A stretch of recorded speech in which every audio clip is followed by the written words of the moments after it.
بسم الله الرحمن الرحيم. اللهم صل وسلم وبارك على سيدنا محمد وعلى اله وصحبه اجمعين. حبايب قلبي الحلوين، يا رب تكونوا بخير. كل سنه وانتم طيبين. النهارده بقى افطار تاني يوم رمضان ان شاء الله باذن الله. هنزل لكم كل يوم فطارنا يوم بيوم كده عشان تاخدي افكار منه، وان شاء الله تعجبك وتنفذيها باذن الله. بس يا ريت يا بنات لو نتشجع كده مع بعض ونعلي نسبه المشاهدات شويه، عشان والله كل مره بقول يا رب كده ما تكون زهقتوا مني وانا بقول لكم المشاهدات ضعيفه. بس ان شاء الله باذن الله اللي جاي احلى واحلى باذن الله.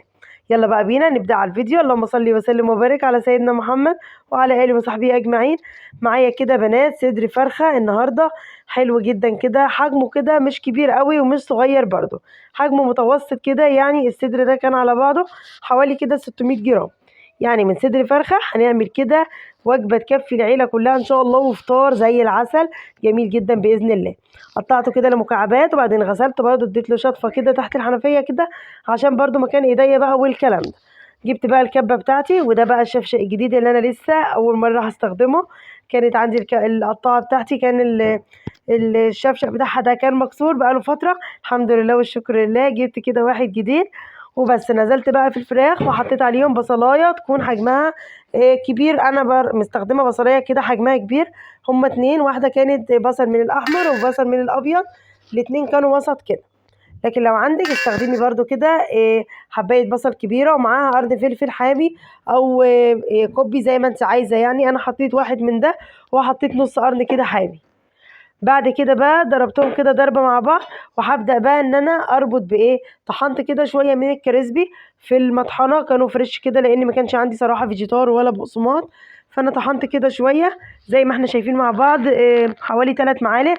نزلتهم كده عليهم ونزلت بقى كده بالتوابل بتاعتي، ملح وفلفل، معايا كاري ومعايا بهارات فراخ، توم باودر وبصل باودر وبابريكا وسنه صغيره كده من الكركم عشان تعدلي اللون بتاع البابريكا وتديني كده لون حلو للفراخ بتاعتي.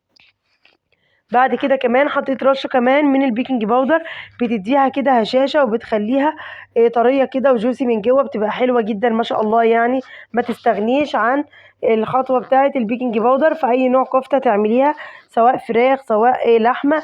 يعني ما تستغنيش عنها ان شاء الله باذن الله هتخليها احلى. بعد كده بقى ضربتهم كويس جدا جدا مع بعض، وعملتها بقى زي ما احنا شايفين، نزلتها كده لونها جميل اللهم بارك. في نفس الكبة بعد ما ضربت الفراخ بتاعتي حطيت بصلاية وحطيت معاها قرن فلفل، ضربتهم مع بعض وقطعت كده بصلاية بطاطساية مكعبات صغيرة. حابة تعملي الكلام ده كله شرايح مفيش مشكلة. حطيت لها بقى كده شوية من الفلفل مع الملح وبهارة فراخ، دعكتهم كده كويس مع بعض مع البطاطس. وبس كده فردتهم في ارضيه الصينيه، وهبدا بقى ان انا اصبع كده الكفته بتاعتي عليهم. حابه تستغني عن البطاطس وتخليها كده كفته بس، لكن البطاطس بتبقى حلوه جدا لو حد مثلا عايز مثلا يستغنى عن المكرونه وياكل مثلا بعيش او الكلام ده. انا النهارده هعمل مكرونه معاكم، مفيش مشكله تعملي بقى سلطات وطحينه والكلام. فهبدا بقى ان انا اصبعها زي ما احنا شايفين مع بعض. هترمي معايا كميه حلوه جدا. وبعد كده بقى هجيب كده معلقه صغيره من الصلصه وعليها رشه فلفل وشويه من الزيت، وهبدا كده ان انا ادهن الوش بتاعي زي ما هنشوف دلوقتي مع بعض. وهدخلها على الفرن على طول تستوي بقى كده وتاخد اللون الجميل اللي هنشوفه في الاخر. وانا بعتذر عن اخر مقطع هقول لكم عليه دلوقتي ان هو اتحذف مني. بس يلا بقى، قدر الله وما شاء فعل، مش مشكله يعني. بنشارك مع بعض باذن الله كل يوم الوصفات بتاعتنا اول باول. دهنتها بقى وهدخلها على الفرن. في الوقت ده بقى كنت خلاص كنت مولعه كده على تسبيكه على النار، صلصه عادي خالص. حطيت كده الماده دهنيه ونزلت عليها بالطماطم فريش لحد ما اتسبكت كده زي ما احنا شايفين مع بعض. وحطيت لها ملح وفلفل. مش بحب للمكرونه ازيد من كده، نادرا يعني لما بعملها ببصل او بتوم. هي ده الطبيعي بتاع المكرونه بتاعتي. بسبك كده كميه حلوه من الصلصه، بشيل منها شويه في علبه وببدا بقى ان انا اقلب كده المكرونه لحد ما اخد اللون اللي انا عايزاه. مش بحط شويه صغيرين يعني ايه واخستهم، لا، بحط كده بزياده وبعدين اخد بقى لحد ما تديني اللون اللي انا عايزاه. فاضل بشيله، ما فاضلش خلاص مش مشكله. بعد كده بقى هعمل ايه. كنت بحمر كده برضو شيبسي جنب الاكل طبعا. طول شهر رمضان مش بنستغنى عنه خالص. جبت بقى كده نص لفة جلاش زي ما احنا شايفين مع بعض، وجبت اصغر صينية عندي. انا بحب كده الجلاش باللحمة تقريبا، يعني هيبقى موجود بإذن الله في معظم الاكلات، يا هو بقى يا سمبوسك يا يعني اي كده وصفة من دول، حاجات يعني اللي هي بتبقى مقبلات جنب الاكل دي. فانا بقى جبت كده نص لفة الجلاش دي، وهعمل اصغر صينية عندي. دول بقى الصواني اللي هم موجودين عندنا التلاتة اللي بيبقوا موجودين في كل بيت، القوارب اللي هي الالومنيوم دي. عملت اصغر واحد فيهم، يعني هيعمل لي كده في الاخر طبقين حلوين برضو، يبقوا كده زي ما قلت لكم مقبلات كده جنب الاكل. فهبدا بقى ان انا اخد الورق بتاعي ده، وبين كل ورقه وورقه هدهن كده مسحه بس من السمنه، ما اخدتش معايا سمنه كتير ولا حاجه، وبس كده. وكان عندي بقى شويه من العصاج حطاهم كانوا جنبي يعني في التلاجة كده، ما كنتش حطاهم في الفريزر. فاول ما لقيتهم بقى كده فكين كده وحلوين في الوقت ده، والله كنت متأخرة خالص، جات لي يعني الفكرة كده على الاخر. انا كنت هستكفى بالكفتة بقى والمكرونة والحاجات دي، وكمان هعمل بقى دلوقتي شوية سلطة بقى مع المخلل، مع طحينة بقى اللي حابب ياكل برضو مثلا عيش او الكلام ده زي ما هو عايز. حابب برضو يكمل بقى معايا مثلا المكرونة والكلام ده كله، انا بردي يعني كل الاذواق زي ما احنا بنقول مع بعض. فكان عندي شويه العصاج الصغيرين دول، حطيتهم بقى في النص.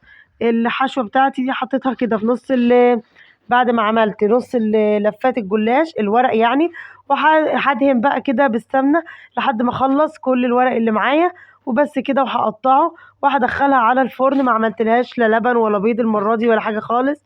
اول ما طلعت كان عندي شوربه، اخدت كده معلقتين اتنين ورشيتهم عليها كده عشان يبدأ ان هو يطرى كده شوية بعد ما قطعته. معلش بقى انا اسفة، انا بصور بالتليفون كتير، فساعات كده اللي درجة حرارة التليفون بتعلى فبتفصل مني ساعات لوحدها. فخلاص قطعتها كده وزي ما هي، ودخلتها بقى ايه على الفرن مع الكفتة بتاعتي كله كده على الفرن، والمكرونة على النار. قلت بقى حبش بقى كده شوية الحاجات اللي حواليهم دي. عملت ايه، طلعت كده زي ما قلت لكم سلطة الطحينة. دي الطحينة اللي انا عاملاها ان شاء الله باذن الله، هنزل لكم الطريقة بتاعتها باذن الله الفيديو اللي جاي على طول. وهبدأ بقى ان انا ازودها بشوية من المية وشوية من الخل، عصرة ليمونة وشوية توابل كده حلوين، سنة كده من رشة من الملح، شطة كمون، يعني ايه اللي انت بتحبيه كده بطعم الطحينة بتاعتك. وهي ما بتزودلهاش اكتر من كده، هي الشطة مع الكمون مع رشة الملح والخل والليمون.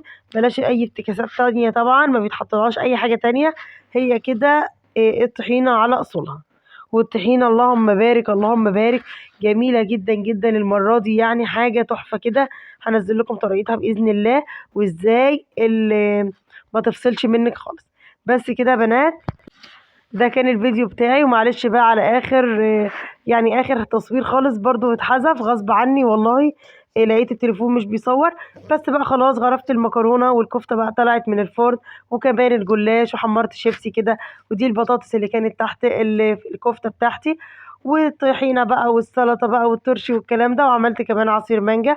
وده كان فطارنا النهارده. يا رب كده يكون عجبكم، ويا ريت لو تاخدوا فكره منه تنفذوها بأقل الإمكانيات. هنعمل وصفات حلوة كتير مع بعض، يعني بصدر واحد كده هتعملي كده سفرة تكفي العيلة كلها. ربنا يا رب يحسن ما بين إيديكم جميعا، ورمضان كريم عليكم وعلى أسرتكم جميعا، اللهم أمين يا رب العالمين. إن شاء الله نتقابل في فطار بكرة بإذن الله، وأعمل لكم أفكار أحلى وأحلى وكلها اقتصادية. سيبكم في رعاية الله، والسلام عليكم ورحمة الله وبركاته.